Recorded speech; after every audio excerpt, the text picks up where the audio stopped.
Hello, unlimited friends. I am back. Yes, this time the question is from Cadence. I love this question. It is short and sweet, but I can tell you this is a huge question. Cadence's question is, Zara, can you do a video about how to know if we are too attached to the outcome? Should we let go of it? Something like that. All right, Cadence, I know you didn't put too much fluff in your question, but I can give you a really juicy answer. Before I get into answering your question, let me introduce myself for the benefit of those of you who are new. Hi, I'm ZMAHOON, and those of you who are returning, thank you for supporting my work.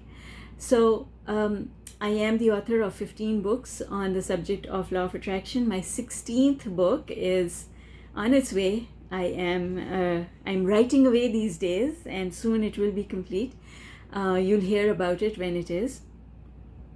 On this channel, I have created an opportunity for people to get into the hot seat, to ask a question that is relevant to you. And I've done this because I truly believe that when people don't have the answers that they need, they get stuck and they can't move forward. I know because I was one of them. And I know the power of finding an answer. And so this is an opportunity for you to send me your questions. If you have questions about the law of attraction, you can go to my website ZMAHOON.com and use the contact form on the website to send me your questions. Just now, I'm also offering a 30-minute free consultation because I am in the process of growing my coaching practice and taking it to the next level. So the purpose of these free 30-minute consultations is for me to help you with something that you have going on, and also for me to be able to introduce to you what it means to work with me. So if you are interested in signing up for a free consultation, you can use the link in the description below and come and join me. Also in the description, you'll find a lot of other resources, courses, and recordings that I have available. And if you're interested, you can check them out. Okay. Attachment. Cadence, here's the thing. This is a rule of thumb, a litmus test that I use in my coaching practice. If you have something in your life that you have been wanting for a year, 12 months or more, and it has not happened, and you are not getting closer to it, you have attachment to the outcome. You have negative beliefs that are preventing you from getting there. So, what is attachment to the outcome? Attachment, so I've answered your first question, what is attachment to the outcome? And should we let it go? Absolutely. But what is attachment to the outcome? Attachment to the outcome is fear. Fear that something will go wrong if this thing that you want does not happen. And that is the reason why attachment to the outcome is a very bad thing, because fear is very low on the emotional scale. So if you are experiencing attachment to the outcome, which means you are obsessed with this thing that you want to manifest and it's just not happening for you, that means that you're spending a lot of your time on the vibration of fear. And fear will prevent not just that thing from coming that you want, but it will affect all other areas of your life. It is not a good way to live life. It is not a good place to be.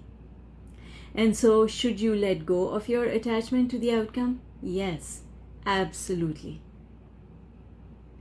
How do you let go of attachment to the outcome? It's your self-talk. And I've had to talk to myself, lecture myself over and over again many times. I have said things like, you're not as powerful as the universe, just give it to the universe. Stop thinking about it, you are creating more problems, you're not solving any problems. Stop thinking about it, you have negative beliefs that you're not letting go. And tons of self-talk like that. I've also said to myself, what if it doesn't happen? So what? So what? So what if it doesn't happen? Nothing's going to go wrong. I'll just find another way. And I have always, even before I ever knew law of attraction, the one thing that I have always told myself, and I guess this is why I have survived and I am here before you today, is that I have always told myself that there is always a way. And I've always said, there's always a way, Zara. Just because you can't see it doesn't mean it does not exist. There is a way, it exists. If you relax, you will find it. If you ask the universe to help, if you ask that which you call God to help, you will find it. Because what I've understood and what I want you to understand, Cadence, is that when you are in a place of attachment to the outcome, that is a place of being overwhelmed. And when you're overwhelmed, you don't have clarity. Something can be right under your nose and you will not see it because you're overwhelmed. You don't have clarity. And so, even though the clear path to what you want exists, you cannot see that path because you don't have clarity. Soon as you let go of the attachment to the outcome, you let go the fear, you go up the emotional scale. Now you have clarity. Now you can see the paths. Now you can see all the paths. They were always there, you just couldn't see them. Just like when you lose your car keys, they're right there, but you can't see them. For some people, they lose their glasses, and their glasses are right there, but they can't see them. Happens to me. I'm in my office. I lose a piece of paper that's important. I can't see it, even though I know it's on my desk, but I cannot see it. I have to call my assistant in and ask her to find it for me. And I'm sure you've all heard the story of Esther and her gold pen. Esther had a gold pen that was given to her by Jerry. It was very precious to her. She put it in her handbag, and then one day when she wanted to look for the pen, she couldn't find it. She looked in the handbag, the pen was lost, the pen was lost, the pen was lost. You see, when you say something is lost, you can't find it. When you say there is no way, then there is no way. And so she looked everywhere for the pen, and then she accepted the fact that the pen was lost, and she stopped worrying about it. And a year later, she went into the same handbag again and pulled out the pen.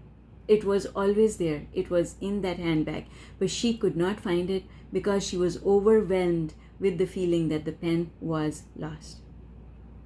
So, sweetheart, attachment to the outcome is not a good thing. Yes, absolutely, you should drop it. We have this funny way of dealing with things that we love and we want to get. We are so in love with our desire that we can't stop thinking about it. And sometimes I tell people when I'm coaching, well, if you were in love with someone and they became your partner, would you make them sit right in front of you and not allow them to move and go anywhere because you've got to look at them all the time? It would drive you nuts, and it would drive that person nuts as well. But that's exactly how you're behaving when you think about a desire. You are in love with it and you can't stop thinking about it. But that's a choice you're making, and it is driving you nuts. You've got to stop. We don't have to think about the people that we love all the time. I love my brother. I don't think about him all the time. I only think about him on the weekends when I want to call him. I love my children. They are off doing their thing. I don't think about them until it's dinner time. Then I think about them. You cannot think about the desires that you have all the time, because your doing so damages your ability to manifest them. All right. Fantastic question, short and sweet, but really, really important question. Thank you, Cadence. That's it from me for today. I hope that you got something out of this. I hope that you learned something about attachment to the outcome, and I hope that you will do something about it. That's it. I'm signing off. Bye for now.